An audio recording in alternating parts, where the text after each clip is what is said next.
Well, hello everyone. Today I will be reading David Copperfield as I did the previous time. And also I've chosen a poem written by Hilaire Belloc, which is called Matilda Who Told Lies and Was Burned to Death. So let me start with the poem first. Hilaire Belloc, Matilda Who Told Lies and Was Burned to Death. Matilda told such dreadful lies, it made one gasp and stretch one's eyes. Her aunt, who from her earliest youth had kept a strict regard for truth, attempted to believe Matilda. The effort nearly killed her, and would have done so had not she discovered this infirmity. For once, towards the close of day, Matilda, growing tired of play, and finding she was left alone, went tiptoe to the phone, and summoned the immediate aid of London's noble fire brigade. Within an hour the gallant band were pouring in on every hand, from Putney, Hackney Downs and Bow, with courage high and hearts aglow. They galloped, roaring through the town, Matilda's house is burning down! Inspired by British cheers and loud, proceeding from the frenzied crowd, they ran their ladders through a score of windows on the ballroom floor, and took peculiar pains to sews the pictures up and down the house, until Matilda's own succeeded in showing they were not needed. And even then she had to pay to get the man to go away. It happened that a few weeks later her aunt was off to the theatre to see that interesting play, The Second Mrs. Thackeray. She had refused to take her niece to hear this entertaining piece, a deprivation just and wise to punish her for telling lies.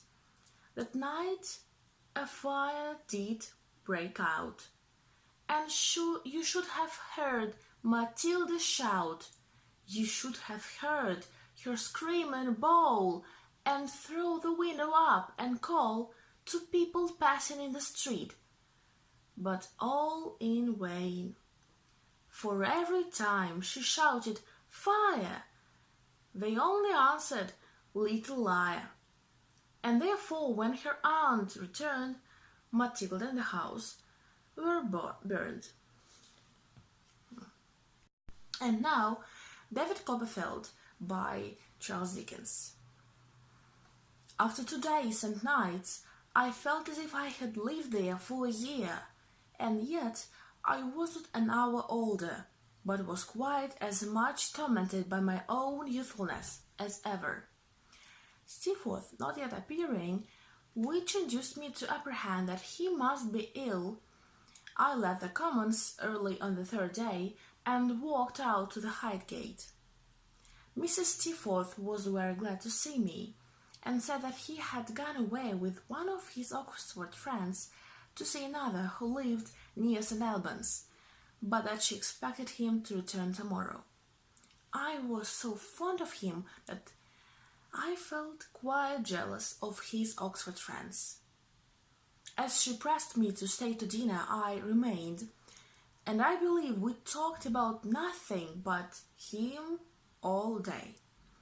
I told her how much the people liked him at Yarmouth, and what a delightful companion he had been. Miss Dartle was full of hints and mysterious questions, but took great interest in all our proceedings there, and said, "Was it really though?"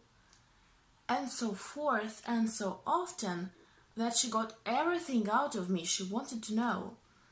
Her appearance was exactly what I had described it when I first saw her, but the society of the two ladies was so agreeable and came so natural to me that I found myself falling a little in love with her. I could not help thinking several times in the course of the evening, and particularly when I walked home at night, what delightful company she would be in Buckingham Street.